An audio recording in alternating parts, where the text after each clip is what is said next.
The PCA also includes two defenses that could possibly save a merger, even if it would substantially restrict competition. These are the failing firm and greater efficiencies defenses. These types of defenses are recognized in both the EU and the US. The PCA's failing firm defense is quoted here. It has some similarities to the EU's version. The PCA version has two elements to it, while the EU's version has three. Which one is missing? The failing firm defense rarely succeeds in the US or the EU. In Europe, though, the Commission found the defense applicable in two recent merger cases. One involved a Greek airline, the other involved an oil refinery in Germany. One might speculate that this defense becomes much more compelling when the assets at risk make up a key component of a country's or region's infrastructure. The other defense involves a comparison of the efficiencies a proposed merger might create in comparison with the restrictions it might have on competition. Although this provision is relatively short, it's a treasure trove of concepts and trade-offs that are worth discussing. Let's try an example. Let's imagine it's 2017. The taxi industry continues to evolve. The LTO has removed price caps from its internet dispatch taxis to allow them to compete with Uber and its surge pricing. Two of the leading services are employee-owned companies, Easy Taxi and Grab Taxi. On a broad scale, they compete with each other, other taxis, and Uber, but their main customers are commuters with smartphones who cannot or will not pay through a credit card the way it's done with Uber. Competition is fierce. A key cost for Easy and Grab is the maintenance and continuous upgrading of their internet dispatch systems. Another major cost is the distance that drivers must travel to reach customers who have placed orders. In 2016, the oil price glut substantially reduced petrol prices. This pushed down a major expense for taxi services. Not surprisingly, prices for taxis dropped as well, wiping out any cost savings the services enjoyed. But more people were taking taxis at lower prices. It was a rare positive development for Manila's harried commuters. Easy and Grab did okay as well.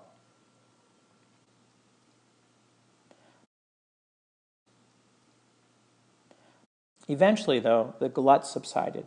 China rebounded from its slump, and petrol prices went back up. Taxi fares did too, but this hurt the volumes that Grab and Easy were enjoying. Their profits dropped as a result. Given these pressures, Grab and Easy were both desperate to find new cost savings. Due to their similar business strategies and coverage areas, it became clear that a merger would make sense. They could use a single internet dispatch system, and with more taxis on the road, each taxi was likely to drive less distance to pick up a customer. The two companies got the lawyers to draft up a merger agreement and then submitted a request for approval to the PCC. In their application, they defined the relevant product market as taxi services and the relevant geographic market as Metro Manila. The PCC investigators agreed with the geographic aspect of the market, but they had a different opinion on the relevant service market. They thought it was smaller. What do you think it might have been? Hint, they were influenced by, surprisingly, two milk merger cases, one from the US and one from the EU. The PCC investigators defined the relevant product market as cash-based, internet-dispatched transport services, or CBITS. They were concerned about the subgroup of customers who owned smartphones, but, for various reasons or another, could not or would not set up a credit card-based payment system. In this market, the combined company, Grab-AZ, would have incentives to cut back on rides and raise prices. The area above 100 represents super competitive profits, that is, profits above normal. I marked each box with a red number. On the basis of these projections, the PCC officials expressed concerns that the merger would reduce output and raise prices. They offered to let the parties comment on their initial findings. Unfortunately for the merging parties, the pricing data and conclusions that the PCC had arrived at had come from documents and testimony submitted by an outraged former employee. It was hard to refute. Their only hope was the greater efficiencies defense. Luckily for the merging parties, an American economist from the University of California had recently retired and moved to the Philippines. Professor Williamson knew something about mergers and agreed to testify on behalf of the merging parties.